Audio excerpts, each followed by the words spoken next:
হচ্ছে দৃষ্টান্ত যে আমরা কাজ করব, আমাদের রাজনৈতিক সমাবেশ করব, একই সাথে জনগণের যেন দুর্ভোগ না হয় সেটাও আমাদের মাথায় থাকবে। আমরা এর আগেও দেখেছি এই মাঠে প্রোগ্রাম হয়েছে, প্রোগ্রাম শেষ করে মাঠের প্রত্যেকটি ময়লাকে পরিষ্কার করা হয়েছে। এটাই হচ্ছে আগামীর বাংলাদেশের দৃষ্টান্ত যে আমাদের যারা সাময়িক যদি কোনো সমস্যা হয় আমরা আবার ঐক্যবদ্ধভাবে সেই সমস্যার সমাধান করব।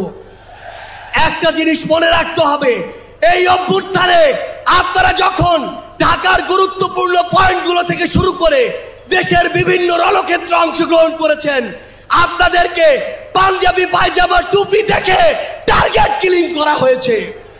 আমার মাদ্রাসার অসংখ্য ভাই এই টার্গেট কিলিং এর শিকার হয়েছেন। আগামীর বাংলাদেশে কেউ যেন কাউকে ট্যাগিং করে টার্গেট কিলিং এর শিকার না করতে পারে সে বিষয়ে আমাদের ঐক্যবদ্ধ থাকতে হবে। আমরা সংস্কার বিচারকে সামনে রেখে আমাদের এই লড়াই করছি।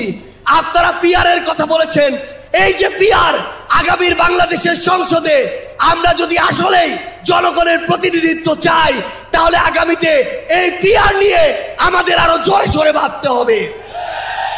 আমরা আপনাদেরকে স্পষ্ট করে আমাদের জাতীয় নাগরিক পার্টি এনসিপির পক্ষ থেকে অঙ্গীকার করি, বাংলাদেশের প্রশ্নে, জনগণের প্রশ্নে আপনারা যদি ঐক্যবদ্ধ থাকেন, আপনাদের সাথে কাঁধে কাঁধ মিলিয়ে 24-এর মতো এনসিপি আবারও আগামীর বাংলাদেশে লড়াই করবে।